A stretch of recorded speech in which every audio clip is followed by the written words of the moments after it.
ನಮಸ್ಕಾರ ಸ್ನೇಹಿತರೆ. ಇವತ್ತು ನಾಗಚಿಲ್ಲಿ ಅಂದ್ರೆ ಸ್ಥಳೀಯ ತಳಿಯಾಗಿರುವಂತಹ ನಾಗಚಿಲ್ಲಿಯಲ್ಲಿ ಯಾವ ರೀತಿ ನಾವು ಬೀಜವನ್ನು ಉತ್ಪಾದನೆ ಮಾಡಬೇಕಾದ್ರೆ ಯಾವ ಹಂತದಲ್ಲಿ ನಾವು ಕಾಯನ್ನ ಕಟಾವು ಮಾಡಬೇಕು ಅನ್ನೋದನ್ನ ಇಲ್ಲಿ ನಾವು ತೋರಿಸ್ಕೊಡ್ತಾ ಇದ್ವಿ.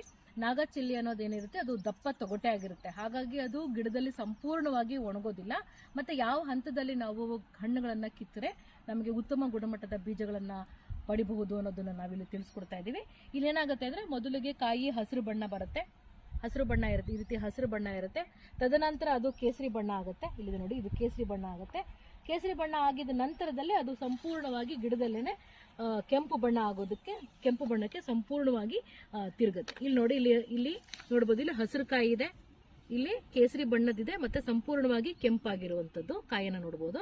ಈ ಹಂತದಲ್ಲಿ ನಾವು ಬೀಜಗಳನ್ನ, ಉತ್ತಮ ಗುಣಮಟ್ಟದ ಬೀಜ ಬರೋದಕ್ಕೆ ಸಾಧ್ಯ ಇಲ್ಲ, ಯಾಕಂದ್ರೆ ಸಂಪೂರ್ಣವಾಗಿ ಬೀಜಗಳು ಮಾಗಿರೋದಿಲ್ಲ.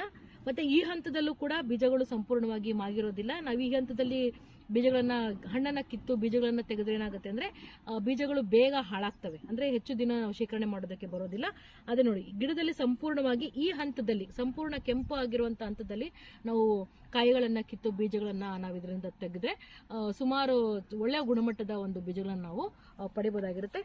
ಹಾಗಾಗಿ ಯಾವುದೇ ಒಂದು ಬೆಳೆಯಲ್ಲೂ, ಯಾವುದೇ ಬೆಳೆ ಆದ್ರೂ ಅಷ್ಟೇ, ಯಾವ ಹಂತದಲ್ಲಿ ನಾವು ಬೀಜಗಳನ್ನ ಕಟಾವು ಮಾಡ್ಕೋಬೇಕು ಅನ್ನೋದನ್ನ ವಿಷಯ ತಿಳ್ಕೊಂಡಿದ್ರೆ ಒಂದು ಉತ್ತಮ ಗುಣಮಟ್ಟದ, ಹೆಚ್ಚು ದಿವಸ ಶೇಖರಣೆ ಮಾಡುವಂತಹ ಒಂದು ಬೀಜಗಳನ್ನ ನಾವು ಪಡಿಬಹುದಾಗಿರುತ್ತೆ.